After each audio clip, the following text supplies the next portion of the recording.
Hi friends, welcome back to CADable. This is Engineer Ibrahim Omer, and in this short tutorial you will learn how to animate a cube in Blender using keyframes. This is a very basic tutorial, so let's start. So let's go to here Blender.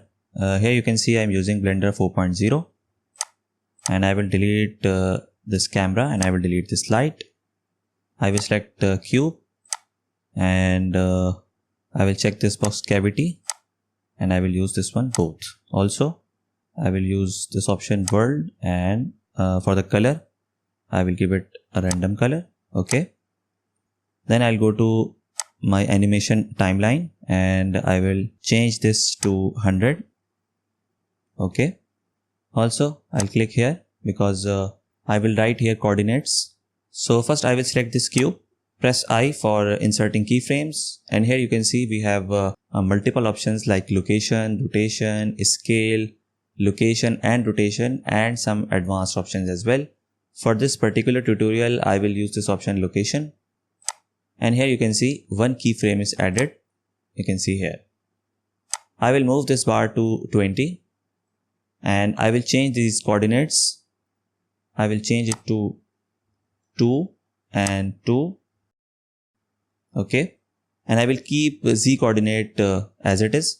Press I again and I will select this option location, and here you can see another keyframe is added. Another simple way is to put on this option auto keyframe or auto keying, and you don't need to manually create keyframes. Whenever you move your object, a keyframe will be added, but make sure to put off this keyframe option when you are done with your animation. Now I will move this bar to 40th keyframe and I will change it to 2 minus 2. And here you can see another keyframe is added. I'll go to here 60th keyframe. I will write minus 2 minus 2.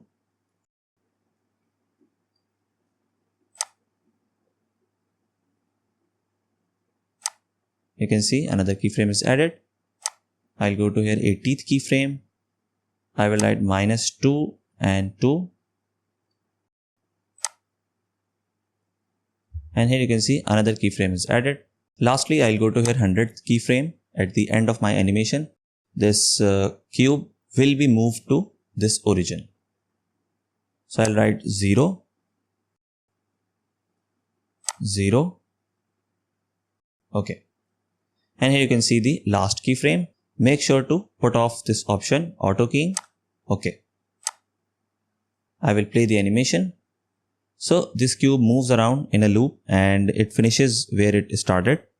So that concludes this simple exercise. I hope you like this short tutorial. Still, if you have any question, any query related to this tutorial or any other tutorial in my list, you can ask in comment section. Thanks for watching. And please subscribe to our channel for more informative and interesting projects. I will see you in the next tutorial. Thank you.